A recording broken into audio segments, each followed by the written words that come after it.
On the agenda tonight, we're going back to 1990. We're going to be taking a look at Bruce Hornsby and The Range, and they're going to be performing The Way It Is.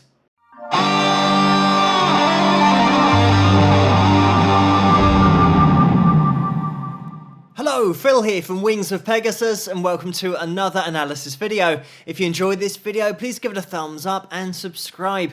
So let's get Bruce and The Range up on screen and see how they get on.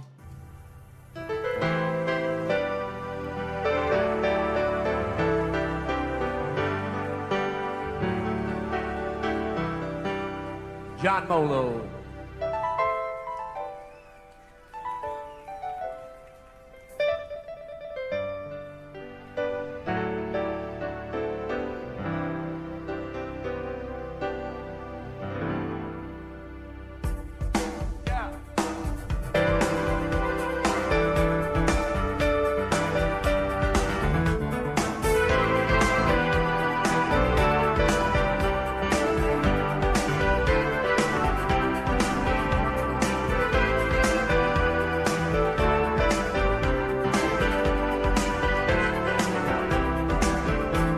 Standing in line, marking time, waiting for a welfare dime. 'Cause they can't buy a job. Whoa, the man in the silk suit hurries by. He catches a poor old lady's eye. Just for fun, he said, get a job. It's just the way it is. Some things will never change. It's just the way it is. Oh, but don't you believe him? Oh.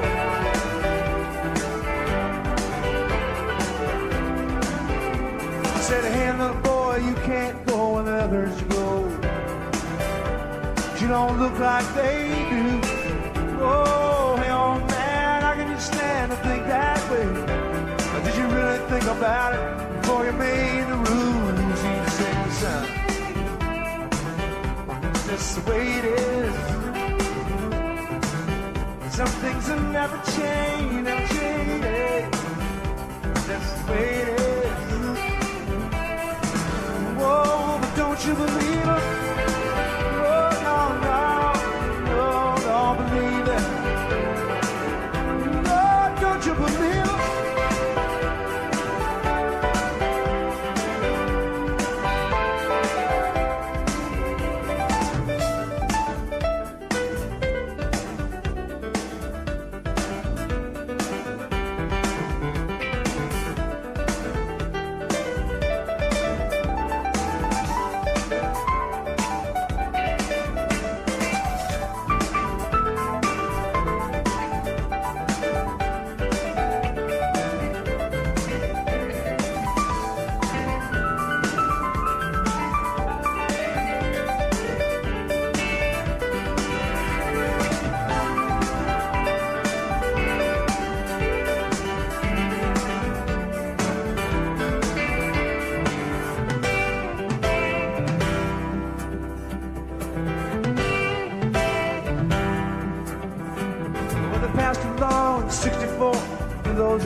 I'm just going to jump in here. As always, the link to this video is going to be in the description below, so you guys can click on that link to watch it the whole way through without me interrupting it.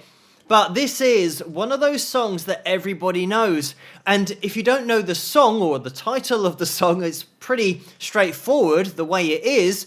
But if you don't know Bruce Hornsby, for example, but you know the song, it's just the hook that we have on the piano. The reason it has been sampled so many times and used so many times in other songs is because it is so strong melodically. And this is one of those songs that I think musically has got one of the most powerful calls and responses that you'll ever hear. Because in the chorus, it is so clean cut, the way we have the vocal, and that's just the way it is, and you get the piano giving you the response. So when you then come back with Some Things Will Never Change, and the piano comes back with the same response, it's exactly the same melody, the same notes. So to that end, it just sounds like the piano is a voice, and it's replying to what Bruce is saying. And really, with the composition here, it is so simplistic in terms of the chords that are being played. We've just got an A minor 7th in there, an E minor 7th, and a D and a C sus2. So we're pretty straightforward, and it doesn't really change from that formula much throughout the whole composition, but it's just because of the melody within the playing that is so strong. This is another thing about Bruce and his piano playing. You can tell that he's got so many different influences. You can see in his playing when he goes off into solos, it's anything but just one genre that he's concentrating on. He's got so much in his playing, even being able to hold down a solo at this kind of level, just being so accomplished with the instrument. And in the late 80s and early 90s, he did play for the Grateful Dead, and I know that him and Jerry Garcia very much just bounced off each other with musical ideas live, but then writing as well. Mentioning writing, it's a whole another skill to be able to write a great song with great melody. And I saw an interview with Bruce where he said that this song was written initially with the lyrics, and then he put the music to the lyrical content that he'd already come up with. To have all the words first and then come up with this that is so melodically strong from an instrumental perspective gives you a sense of Bruce's influences, but not only that, his ability to turn those influences into something that's compositionally on a totally different level. Just to put a bit of a spotlight on the lyrical content, because we do have something that is meaningful and the lyrics are deep and there's definitely a message in there.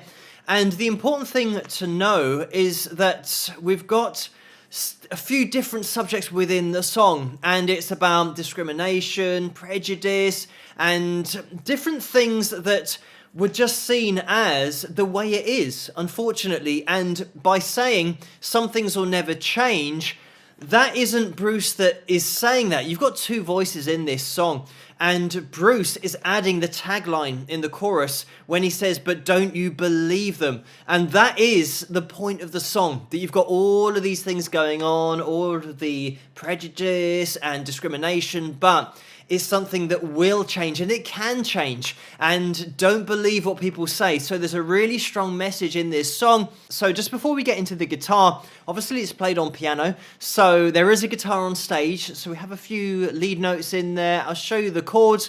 Before we do, I want to just draw a little bit of attention to the drums and the way that we've got this hi-hat playing double time, and the whole tempo is pushed a bit here when you compare it to the original record. So the energy is a little bit up, and the hi-hat being double time is definitely going to give you that extra little feel of energy rather than having the half-time hi-hat as it would be compared to these 16th notes. We've got this A minor 7th that I mentioned, which you can play down at the bottom of the guitar if you want to, but if you want to get into your bar chord position on the 5th fret with the first finger, then that's fine as well. And we have this little jump up to that E minor 7th, into a D, into a C, sus2, G, D, back to the C sus2. And those are going to be your chords that you need for the whole song. So it's quite straightforward. Obviously it's a lot more involved on the piano, but just in case you've got your guitars out, there is a lead line where we've got this little bit of a string skip going on here between our D and our B string. Like that, just playing the lead notes and emphasizing those notes that are emphasized on the piano with that little descending run that we have. And this will be in the chorus, so it's just that. Just like that. So, relatively straightforward, but the songs that just do really well are always simple, and they're not a really complex progression. The great thing about this is the combination of Bruce's ability to play the piano to the level that he can, and pairing that with the straightforward progression, but having the melody in there. That is the foundation of this song. When you're analysing the vocal as well, it's very relaxed. It's not a vocal gymnastic type song because the message is the thing that comes across. And more often than not, you don't need vocal gymnastics when there is a great message in the song. You just have to sing it with feeling. And when you've got a guy like Bruce who composed this, it's his own song, it's his own message, and you really do get to appreciate that. But let's get back into it and we'll watch it until the end. But it only goes so far. There's a lot on chain and others mile and hard to see the high tide. There's a line on the color bar. Oh, oh. It's just the way it is. Some things will never change, change. That's the way it is. That's just the way it is.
And there we have it.